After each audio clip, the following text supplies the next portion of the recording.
First, the government tells us that UFOs are real. I mean, not like 2020 could get any crazier, but now the government is starting to pay for Bigfoot warning signs. Pretty strange. My name is Tom. If it's your first time here at the Daily Beltway, please go ahead and hit the subscribe button down below and the notification bell so you can stay up to date on all the latest breaking news. Well, for one, I think it's possible that Bigfoot could be real. I mean, we all thought that aliens were a conspiracy theory, but now the government is saying that UFOs are real and they pose a major threat to us.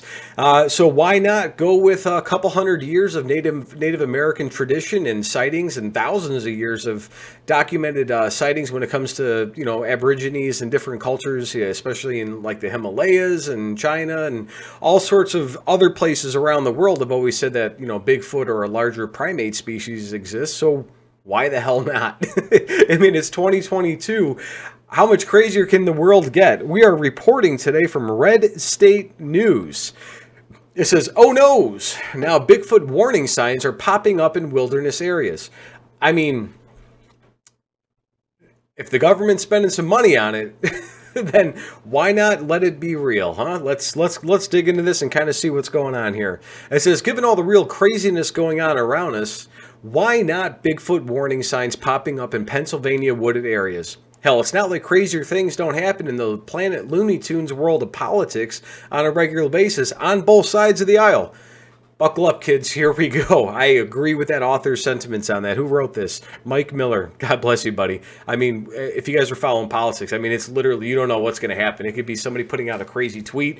It could be a video of somebody saying that they'll always back pharmaceutical companies and not back their own constituents, even though they're elected to represent those people. Wild. But anyways, I mean, if you look at the Bigfoot stuff on the internet, like just, go on YouTube for 5 minutes and do a YouTube search and just search Bigfoot. And you're going to see tens of thousands of videos of actual sightings or people who think they saw it or they don't know what they saw. Or it could be some dude finding a skull. I mean, it's possible that the government has been covering this up. Because, I mean, okay, so let's just say, imagine telling a country with 300 million plus firearms and so many avid hunters that, hey, there is a 7, 8, 9, 10 foot, however tall Bigfoot is, primate running around in the woods out there. Every dude with a bow or a gun is going to go out in the woods and try to bag him a Bigfoot.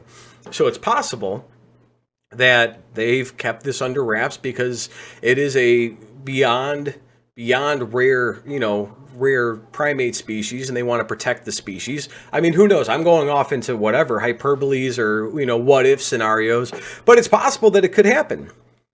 Whether or not that makes me a conspiracy Looney Tunes guy, whatever, who cares? Everybody believes what they believe, and I think it's possible that this could be a real thing. But let's get into and see why the federal government is now spending money putting up signage inside of federal wildlife areas. So it says, as reported by Not the Bee, park visitors have seen Bigfoot warning posters in wooded campgrounds in Pennsylvania since the summer, claiming there have been recent encounters in the area and warning park visitors not to approach the mythical creature.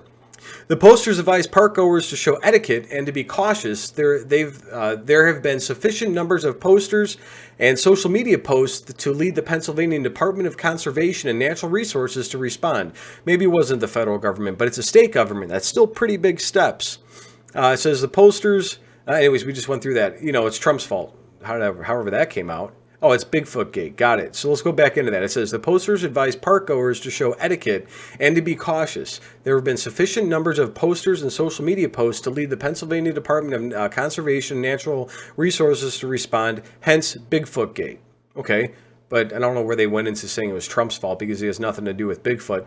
It says these signs were not posted by DCNR. Agency spokesperson said Wesley Robinson wrote in a statement to the Philadelphia Inquirer. He added, Bigfoot is not real, with a tongue-in-cheek disclaimer saying it was his opinion and not an official statement. It says, warning, due to encounters in the area of a creature resembling Bigfoot, we are instructing all park visitors to observe elevated park etiquette, be cautious of your surroundings, and to keep the location of any small children or pets within a tighter scope of awareness. Do not approach the creature. Report any sightings to a ranger, front office, or to the den office of missing persons. Do not post sightings on social media. Oh, come on. Everything gets posted on social media, guys, most of which has no basis in fact. At the Philadelphia Inquirer on this tweet that they're reporting on says, to those who might believe Bigfoot signs that DOT Pennsylvania State Park state officials say there is a big hint as to their legitimacy. So apparently the whole thing that I just said about Bigfoot possibly being real is just another hoax. Maybe they're just trying to get people to go visit the parks more. But it says, as should always be the first question, are warnings real, even if based on unprovable or misinterpreted evidence? Or are they part of an intentional, perpetrated hoax? As reported by the Philadelphia Inquirer on Thursday, the official-looking posters, which began appearing over the summer, are a hoax. Okay. According to History.com, the modern version of the mythical wild man began in 1958 when journalist Andrew Gonzoli of the Humboldt Times highlighted a fun, if dubious, letter from a reader about loggers in Northern California who discovered mysteriously large footprints. Maybe we have a relative of the abominable snowman in the Himalayas, Gonzoli jokingly wrote in a September 21 column. Gonzoli later said that he simply thought the mysterious footprints made a good Sunday morning show.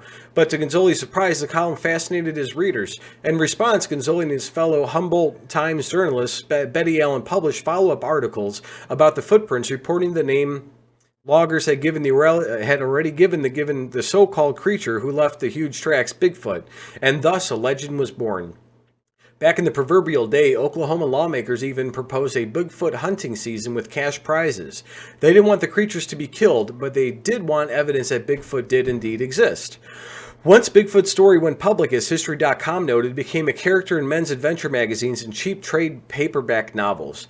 In these stories, Bigfoot, was definitely was a primal, dangerous creature out of the past who lurked in the modern wilderness. By the 1970s, pseudo-documentaries investigated Bigfoot's existence, and some films portrayed him as a sexual predator. Well, of course, Bigfoot is a SP, if not every non-Democrat testosterone-proud male. Again, whether Bigfoot is real or not, wait. This is just in the Red State Breaking News desk. A Bigfoot sighting in Pennsylvania has been confirmed, and they cut to a picture of Fetterman, which I think is pretty unfair to the guy.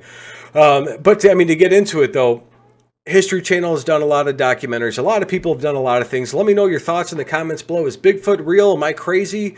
Or was this whole thing a big publicity stunt trying to get people to go out and visit the Pennsylvania woods? God bless America. Have a great day.